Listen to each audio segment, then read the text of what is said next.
આજે હું તમારી સાથે ઇડલી ઢોસા અને મેંદુવડા સાથે ખાઈ શકાય તેવી સરસ મજાની તીખી ચટપટી ચટણી લઈને આવી છું। તમને જો આ ચટણીની રેસીપી પસંદ આવે તો તમે મારા વિડીયોને લાઇક, શેર અને સબસ્ક્રાઇબ જરૂરથી કરજો। સાથે સાથે બેલ આઇકોનને પ્રેસ કરજો જેથી મારા નવા વિડીયો તમને મળતા રહે। તો અહીંયા કડાઈમાં મેં લીધા છે 4 મરચાં, સાથે સાથે થોડાક આદુના કટકા લીધા છે, થોડુંક નાળિયેર, અડદ અને ચણાની દાળ લીધી છે, 1 ચમચી જેટલા અહીંયા આખા ધાણા લીધા છે, તેમજ થોડીક મેં અહીંયા આંબલી લીધી છે।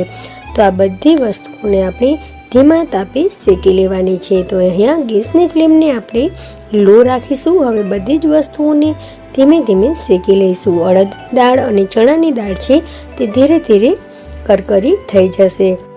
1 મિનિટની અંદર આ બધી જ વસ્તુઓ શેકાઈને તૈયાર થઈ ગઈ છે। તો હવે આપણે તેને ડીશમાં કાઢી લઈશું અને ઠંડી થવા દઈશું।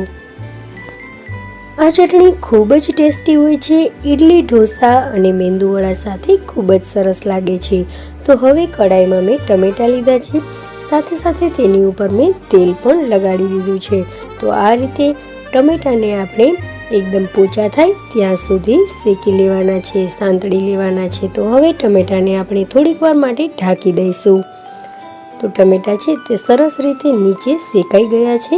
હવે આપણે તેને ઉલટાવી નાખીશું, ફરીથી તેને થોડીક વાર માટે ઢાંકી દઈશું।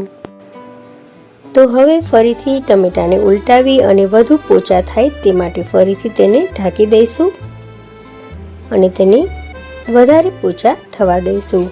તો આ રીતે ટમેટાં છે તે સરસ પોચા થઈ ગયા છે અને તેની છાલ પણ ખૂબ જ સરળતાથી નીકળી જાય છે। તો આ રીતે બધા જ ટમેટાની છાલ મેં કાઢી લીધી છે। ટમેટાં પણ ઠંડા થઈ ગયા છે। હવે આપણે મિક્સી જારમાં જે પહેલાં બધી વસ્તુઓ ઠંડી કરીને રાખી હતી, જે વસ્તુઓ આપણે શેકી હતી તે ઠંડી થઈ ગઈ હતી, તેને આપણે મિક્સી જારમાં રાખી છે। તેમાં આપણે ફ્રેશ ધાણા પણ થોડા નાખ્યા છે અને બધા જ ટમેટાં નાખી દીધા છે। સ્વાદ પ્રમાણે તેમાં મીઠું નાખી દઈશું આપણે।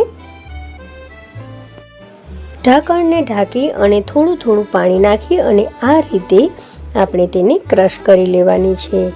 તો એકદમ સરસ મજાની ચટપટી તીખી ચટણી બનીને તૈયાર થઈ ગઈ છે। મિત્રો, એકવાર તમે આ ચટણી જરૂરથી ટ્રાય કરજો, તમને ખૂબ જ ગમશે। તો જો તમને મારી આ ચટણીની રેસીપી પસંદ આવે તો તમે મારા વિડીયોને લાઇક, શેર અને સબસ્ક્રાઇબ જરૂરથી કરજો। સાથે સાથે બેલ આઇકોનને પ્રેસ કરજો જેથી મારા નવા વિડીયો તમને સૌથી પહેલાં મળતા રહે। Thank you for watching. મળીએ નવી રેસીપી સાથે, ત્યાં સુધી બાય, ટેક કેર, જય હિન્દ।